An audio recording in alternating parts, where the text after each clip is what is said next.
Everyone, welcome back to DK education academy. तो कैसे हो आप लोग? आई होप सभी बहुत अच्छे हो गए अपने अपने घरों में। मैं देव कुमार अपने तहे दिल से आपका स्वागत करता हूं आपके अपने चैनल डीके एजुकेशन एकेडमी में। तो बच्चों, आज हम करने वाले हैं introduction of exercise 14.4 chapter 14 statistics class 10th mathematics. तो बच्चों, सो फार हमने जो अभी तक पढ़ा है उसमें हमने मेजर्स ऑफ सेंट्रल टेंडेंसी में मीन मीडियन मोड हम ऑलरेडी पढ़ चुके हैं। और जो आज का हमारा टॉपिक रहने वाला है वो है क्यूमुलेटिव फ्रीक्वेंसी डिस्ट्रीब्यूशन। तो क्यूमुलेटिव फ्रीक्वेंसी डिस्ट्रीब्यूशन करने से पहले मैं आपको एक बात कहना चाहता हूं, वो ये है कि as we all know the picture speaks better than words. यानी कि मतलब ये है कि जो पिक्चर होती है, किसी भी चीज की जो पिक्चर होती है, उसको हम ज्यादा अच्छे से समझ पाते हैं इन वर्ड्स के कंपैरिजन में, है ना। यानी कि आज जो हम करने वाले हैं क्यूमुलेटिव फ्रीक्वेंसी डिस्ट्रीब्यूशन, उसमें हम क्या देखेंगे बेटा, ग्राफ बनाना सीखेंगे, है ना। तो ग्राफ से हम अपने डेटा को अंडरस्टैंड करेंगे, ठीक है। अच्छा, सो फार अगर आपको याद हो तो अर्लियर क्लासेस यानी कि क्लास 9th में आपने ऑलरेडी ग्राफ सीखा है, यानी कि डेटा को ऑन ग्राफ पेपर पे रिप्रेजेंट करना सीखा है। लेकिन वहां पे आपने क्या क्या सीखा था? वहां पे आपने बार ग्राफ सीखा था, हिस्टोग्राम सीखा था और फ्रीक्वेंसी पॉलीगन सीखा था। तो आज जो हमने करना है वो है बेटा क्यूमुलेटिव फ्रीक्वेंसी डिस्ट्रीब्यूशन, तो जिसको हम दूसरे शब्दों में ओजाइव भी कहते हैं। तो दो टाइप्स के ओजाइव होते हैं, एक लेस देन ओजाइव होता है, एक मोर देन ओजाइव होता है। तो हम दोनों को समझेंगे एग्जाम्पल के थ्रू, है ना। तो एग्जाम्पल ले लेते हैं अपने एनसीईआरटी का। जो वेरी फर्स्ट एग्जाम्पल है वो है आपका एग्जाम्पल नंबर 9, जो कि पेज नंबर 291 एनसीईआरटी है। तो देखिए example number 9 page number 291 NCERT. Okay, तो अब इसकी अगर मैं बात करूं तो आप फटाफट से, पहले तो मैं आपसे ये कहूंगा कि आप फटाफट से रेडी हो जाइए। NCERT book, I repeat NCERT book, notebook और ग्राफ कॉपी लेके, ठीक है, साथ में पेन पेंसिल एटसेट्रा। ओके, तो मैं अब क्वेश्चन को रीड कर रहा हूं, आप लोगों से सिर्फ इतनी ही गुजारिश है कि ध्यान से सुने। ओके, तो कहता है the annual profits earn by 30 shops of a shopping complex in a locality give rise to the following distribution. Okay, तो आपको जो डेटा दे रखा है वो कुछ इस प्रकार दे रखा है कि आपको प्रॉफिट दे रखा है इन लैक्स ऑफ रुपी, और सेकंड आपको नंबर ऑफ शॉप्स दे रखी हैं। ओके, तो मैं इस डेटा को पहले बोर्ड पे लिख लेता हूं। तो मोर देन और इक्वल टू 5, तो देखो यहां पे आपका है प्रॉफिट, तो ये आपका प्रॉफिट हो गया इन लैक्स ऑफ रुपीज, है ना। तो प्रॉफिट मोर देन और इक्वल टू 5, है ना, और मोर देन और इक्वल टू 10। ओके, और नंबर ऑफ शॉप्स यानी कि फ्रीक्वेंसी आपको दे रखी है। तो नंबर ऑफ शॉप्स की अगर मैं बात करूं तो दैट इज फ्रीक्वेंसी, है ना। ओके, तो ये आपको दे रखी है बेटा। आगे क्वेश्चन में लिखा है कि draw both ogives for the data above, Hence obtain the median profit। तो आपने दोनों ओजाइव यहां पे बनाने हैं, ड्रॉ करने हैं, और मीडियन प्रॉफिट भी आपने यहां पे बताना है। तो देखिए, सबसे पहले तो मैं आपको ये बताना चाहता हूं कि आपको दो तरीके के जो मैंने बताए हैं ओजाइव होते हैं, एक लेस देन टाइप और एक मोर देन टाइप। तो अगर मैं दोनों तरीके के ओजाइव ड्रॉ करना चाहता हूं तो मेरे पास जो डेटा होना चाहिए उसके रिस्पेक्ट में ही होना चाहिए। तो आप याद रखना, वैसे मैं आपको दोबारा बताऊंगा ये बात, जब भी आपको मोर देन टाइप डेटा दिया हो तो जो आपका ओजाइव बनता है वो भी मोर देन टाइप ही बनता है, ठीक है। तो ये बात आप याद रखना। तो सबसे पहले हम मोर देन टाइप ओजाइव ही देख लेते हैं इस डेटा से। तो देखिए कैसे हमने ड्रॉ करना है। ये आपका कार्टेशियन प्लेन हो गया और इस पर आपने दो एक्सिस ड्रॉ कर ली हैं, एक्स एक्सिस और वाई एक्सिस, है ना। तो जो एक्स एक्सिस होता है बेटा, उस पर आपका ओरिजिनल डेटा आता है, यानी कि ये वाला डेटा आएगा, और जो नंबर ऑफ शॉप्स यानी कि फ्रीक्वेंसी है वो उसके कॉरस्पॉन्डिंग वाई एक्सिस पे आता है, ठीक है। ओके, तो अब देखिए ये वाला जो डेटा है वो आपने 35 तक लेना है मैक्सिमम। तो 5-5 के गैप पे लेना, तो ये 0 ले लेते हैं, 5, 10, 15, 20 और ये 25, 30, 35 और एक एक्स्ट्रा ले लेते हैं तो 40। ओके, और अगर मैं नंबर ऑफ शॉप्स की बात करूं तो उसमें भी मेरी जो हाईएस्ट फ्रिक्वेंसी है वो 30 तक की है, तो मैक्सिमम मेरे को 30 तक जाना है। तो यहाँ पे भी हम 5-5 का गैप ले लेते हैं। तो देखिए 5, 10, 15, 20, 25, 30 और एक एक्स्ट्रा ले लिया तो 35। ओके, अब देखिए मोर देन और इक्वल टू 5, मोर देन और इक्वल टू 5 का मतलब ये है कि 5 या 5 से ज्यादा, तो कितने बेटा 30 है, तो 5 या 5 से ज्यादा पे कितने रहेंगे 30। तो इसका जो कोऑर्डिनेट आएगा वो यहाँ पे प्लॉट होगा, है ना, 30 और मोर 5 और मोर देन 5। ओके, अब देखो दूसरा कितना है बेटा 10 और 28, तो 10 पे 28 लेना है, तो 10 ये रहा और 28 समवेयर यहाँ पे होगा, ठीक है, 30 और 25 के अप्रोक्सीमेटली बिटवीन, है ना। तो अच्छा एक बात और, ये जो ग्राफ पेपर पे जब आप ड्रॉ करोगे तो ये बहुत अच्छे से क्लियरली आपको समझ में आएगा। अभी तो ये क्या है कि एक तरीके से रफ वर्क हो रहा है ना। ओके, तो अब इसके बाद देखिए 15 पे 16 लेना है, तो 15 पे 16 यानी 15 से थोड़ा सा ऊपर हम ले सकते हैं, ठीक है, 15 और ये इससे ऊपर थोड़ा सा 16 हो गया। फाइनली 20 पे 14 लेना है, तो 20 ये रहा और 14 आपका 15 से थोड़ा सा नीचे कर लेते हैं, तो ये आ गया। ओके, और 25 पे 10, तो 25 पे 10 ये आ गया, और 30 पे 7 है, तो 30 ये रहा और 7 अप्रॉक्सीमेटली यहाँ पे आ जाएगा, और लास्ट में 35 पे 3 है, तो 35 पे 3 ये आ गया। तो यहाँ तक भी आपको कोई डाउट नहीं रहा होगा, है ना। अब फाइनली क्या करना है, आपने इसको ज्वाइन करना है।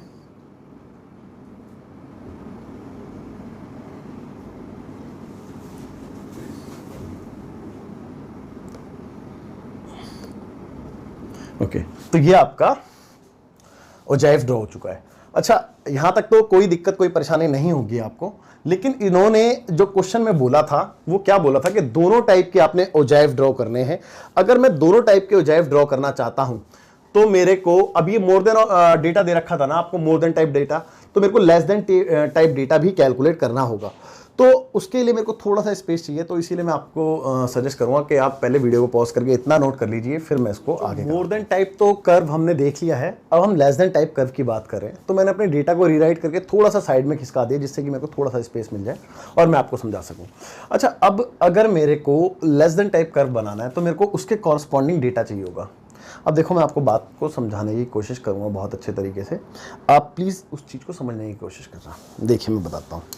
तो सबसे पहले अगर मैं डेटा की बात करूँ तो यहाँ पे मेरे को अपना क्लास इंटरवल लिखना होगा, बिना क्लास इंटरवल के काम नहीं चलेगा। तो 5 या 5 से ज़्यादा, 10 या 10 से ज़्यादा, साफ साफ नज़र आता है कि 5-5 का गैप चल रहा है। तो इसने बोला मोर देन और इक्वल टू 5, यानी कि 5 और उससे ज़्यादा। तो आपको ये बात समझ में आनी चाहिए कि जो आपका इंटरवल शुरू हुआ वो 5 से 10 में शुरू हुआ, पहली बात है ना। फिर 10 से 15, 15 से 20, 20 से 30, 30 से, सॉरी 20 से 30 नहीं, 15 से 20, 20 से 25, तो 25, 25 टू 30 और 30 टू 35, और मोर देन 35 है। तो एक बार ये भी चेक कर लेते हैं कि मोर देन कहाँ तक इन्होंने बोला है। तो 35 टू 40 बस यही है, तो 35 टू 40, 5-5 का गैप है, एज यू नो। ओके, तो ये तो हो गया अपना क्लास इंटरवल, है ना। अब जो फ्रिक्वेंसी है, फ्रिक्वेंसी, तो ये जो आपने फ्रिक्वेंसी देखी थी, सॉरी ये नंबर ऑफ शॉप्स, ये बेटा क्यूमुलेटिव फ्रिक्वेंसी थी, है ना, क्योंकि मोर देन टाइप डेटा में या लेस देन टाइप डेटा में जो भी फ्रिक्वेंसी आप देखते हैं वो क्यूमुलेटिव फ्रिक्वेंसी होती है। ओके, तो हमें नॉर्मल फ्रिक्वेंसी चाहिए। अब नॉर्मल फ्रिक्वेंसी हम कैसे निकालते हैं? तो देखो इसने बोला 5 या 5 से ज्यादा, भाई देखो ना 5 इक्वल टू 5 और मोर देन, तो 5 या 5 से ज्यादा में इसने 30 बोले हैं, लेकिन हम तो 5 से 10 के बीच में देख रहे हैं। तो भैया 5 या 5 से ज्यादा में 30 है, तो 5 से ज्यादा तो भाई 40 तक ले सकते हैं ना, है ना, बात को समझो। लेकिन हम 5 से 10 के बीच में देख रहे हैं, तो इन दोनों के बीच का ही तो देखेंगे बेटा, इन दोनों के बीच में गैप कितना है, तो 2 का ही तो है, चेक कर लो। और नहीं समझ में आ रहा तो इसको इसमें से घटाना है, ऊपर वाली में से नीचे वाली को सब्ट्रैक्ट कर दो, तो आपकी ओरिजिनल फ्रिक्वेंसी निकल जाएगी। सिमिलरली इसको इसमें से घटा दो, तो 8 में से 6 गया 2, लास्ट में तो 3 ही आना, क्योंकि अगली फ्रिक्वेंसी कुछ है ही नहीं माइनस करने के लिए, तो 3 एज इट इज आएगा। तो ये आपके पास ओरिजिनल डेटा आ चुका है। ओके, अब बेसिकली जो क्वेश्चन आता है उसमें आपके पास ओरिजिनल डेटा ही गिवन होता है। बहुत रेयर चांस है कि आपको लेस देन टाइप डेटा या फिर more than type data given हो। तो एक बात आई, जब आपके पास ऐसा डेटा होगा तो आपसे मोर देन टाइप, आपसे कर्व मांग लिया जाएगा, मोर देन टाइप कर्व। तो आप कैसे निकालेंगे इन दैट केस? तो जब आप मोर देन टाइप कर्व निकालेंगे तो आपको डेटा इस टाइप का चाहिए होगा। तो ये टाइप का डेटा निकालने के लिए आप एक बात याद रखना, आपने क्या करना है बेटा, मोर देन टाइप। तो मोर देन टाइप में आप ये वाला डेटा ले लेते हैं इस तरफ का, यानी कि लोअर लिमिट ले लेते हैं। तो देखो ना 5, 10, 15, 20 एंड सो ऑन, ठीक है। More than 5, more than 10 and so on. तो जब 5 से ज्यादा आपने लिया तो 5 से ज्यादा तो ये सारी हैं, तो टोटल में आ गया 30। और जब आपने 10 से ज्यादा लिया तो इसमें से इसको, मतलब समझ रहे हैं ना मैं क्या कहना चाह रहा हूं। जब आपके पास 30 आ गया था टोटल, अगला लेना था 10 से ज्यादा, तो ये 10 से ज्यादा वाले तो आप यहीं वाले टोटल करते हैं ना, तो 28 आ जाता एंड सो ऑन। इस तरीके से आपने कैलकुलेट करने होते हैं। लेकिन अगर फिर भी नहीं समझ में आया तो डरने की जरूरत नहीं है, डरने की जरूरत नहीं है, क्योंकि अभी इसका सॉल्यूशन भी बाकी है, अभी इस एक्सरसाइज का सॉल्यूशन भी बाकी है, तो उसमें भी हम इसको समझेंगे अच्छे से, ठीक है। बट फिर भी समझने की कोशिश करना कि इस तरीके से इस पे कैसे आ सकते हैं। तो जाहिर सी बात है, जब इसने 5 से ज़्यादा बोला तो 5 से ज़्यादा मैं सारे ले लूँगा, और सारे कितने 30 है, तो यहाँ पे 30 आ गया। जब इसने 10 से ज़्यादा बोला तो 10 से ज़्यादा में मैं यही वाले तो लूँगा, यानी कि 30 में से 2 को घटा दूंगा तो 28 आ गया एंड सो ऑन। इस तरीके से निकालना है। ओके, अब आपको ओरिजिनल डेटा मिल चुका है, लेकिन आपने जो कर्व बचा हुआ है वो कर्व है less than type. Less than type जब मैं कर्व बनाऊंगा, अच्छा मोर देन टाइप कर्व हमेशा ऊपर से नीचे आता है और लेस देन टाइप कर्व हमेशा नीचे से ऊपर जाता है, ये बात ध्यान रखना। ओके, तो अब मेरे को data less than type curve बनाना है। तो लेस देन टाइप कर्व जब मैं बनाऊं तो मैं डेटा ये वाला लेता हूं, यानी कि अपर लिमिट लेता हूं। तो यहां पे मैं जो डेटा लिखूंगा वो लेस देन टाइप के लिए लिखूंगा। तो बेटा यहां पे मैं फिर से प्रॉफिट ही लिख रहा हूं, लेकिन प्रॉफिट कौन सा लिख रहा हूं बेटा, profit in lakhs of rupees ही है, बट ये वाला ले रहा हूं।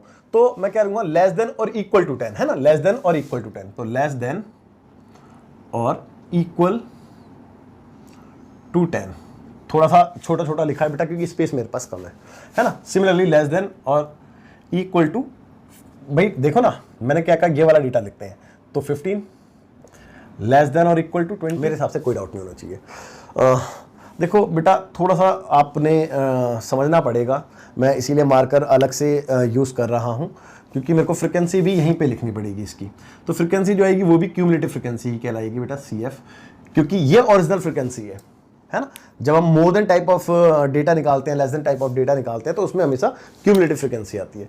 तो ये जो मैं कैलकुलेट करने वाला हूँ क्यूमुलेटिव फ्रिक्वेंसी, देखो बात को समझना। इसने क्या बोला, लेस देन और इक्वल टू 10, यानी कि इसने बोला 10 या 10 से कम। तो 10 या 10 से कम तो 2 ही बच्चे हैं, चेक कर लो। अरे मेरे भाई चेक कर लो, 2 ही तो है। लेकिन इसने बोला 15 से कम, 15 से कम में भैया ये भी आ जाएंगे और ये भी ले लेंगे, तो 12 और 14 हो जाएगा। 14, भाई मैं इसको है ना थोड़ा सा यहाँ पे ये बना देता हूँ जिससे कि आपको समझने में थोड़ी आसानी रहे। बॉर्डर बना दिया 14। तो अब मैं कह रहा हूँ 20 से कम, तो 20 से कम ये चारों ले लेंगे, यानी कि 14 में 2 और प्लस कर दो तो 16, 16 में 4 प्लस कर दो तो 20, 23, 23 4 27, 27, 27 और 30 30। मेरे हिसाब से कोई दिक्कत नहीं होनी चाहिए आपको। और ये तो मैंने आपको मीडियन में भी सिखाया था क्यूमुलेटिव फ्रिक्वेंसी कैलकुलेट करना। ओके, तो बेटा थोड़ा सा होश पोश हो गया है, आप प्लीज़ उस चीज़ को थोड़ा सा अंडरस्टैंड करने की कोशिश करना, समझने की कोशिश करना, ठीक है। बिकॉज ऑफ होश पोश होना ही था, बोर्ड थोड़ा सा छोटा है और उसी पे सारा कुछ कराना है, तो दैट्स वाई। अब मैं किसी चीज़ को रफ कर देता तो फिर आपको समझ में नहीं आती चीज़ें, तो सब कुछ लिखा रहना भी ज़रूरी है ना। चलिए, अब डेटा तो मैंने कैसे भी करके कैलकुलेट कर लिया है, और इस डेटा को आप कहो तो वैसे तो आपको समझ में आ रहा होगा, मुझे कोई दिक्कत नहीं लग रही है, बट फिर भी मैं चलो एक बार यूँ कर देता हूँ, जैसे कि आपको पता चल जाए कि कुछ होश पोश तो नहीं हो रहा। हाँ ठीक है, अब देखो भाई इसने बोला 10 पे 2, तो ये रहा 10 और ये रहा 2। भाई मैंने बताया ना, आप यहाँ पे क्या देखते हैं बेटा, फ्रिक्वेंसी हमेशा यहाँ पे आता है, बस इस बात का ध्यान रखो। तो 10 पे 2 है, तो 10 पे 2 मेरे ख्याल से पॉइंट अप्रॉक्सीमेटली यहाँ पे आएगा। भाई 2.5 तो बिल्कुल बीच में होगा, तो इससे थोड़ा सा नीचे ले लेते हैं 10 पे 2, क्योंकि मैं अप्रॉक्स ले रहा हूँ, आप जानते हैं बात। 10 पे 2 के बाद है 15 पे 14, तो 15 ये रहा, और 14 इस 15 से थोड़ा सा नीचे ले लेते हैं, तो समवेयर यहाँ पे ले लेते हैं ए यहाँ पे, तो ये आ गया 15 पे 14। फिर 20 पे कितना बोला इसने, देखो ना, देखो 15 पे 14, 20 पे 16, तो 20 ये रहा, और 16 15 से थोड़ा सा ऊपर होगा, 20 पे 16 यानी कि यहाँ पे होगा। ओके, तो 20 पे 16 ये हो गया। अब 25 पे कितना बोला, चेक करो, 25 पे 20 बोला है, तो 25 पे 20 20 20 20 20 20, देखो ये रहा 25 पे 20। ओके, 25 पे 20, उसके बाद 30 पे 25 बोला है, 30 पे 25, तो 30 पे 25 25 25 25, ये आ गया आपका 25। ओके उसके बाद 35 पे 27, तो 35 पे 27 अप्रॉक्सीमेटली इन बिटवीन 25 टू 30 है ना, इन बिटवीन दिस। ओके तो अब इसको ज्वाइन करा देते हैं।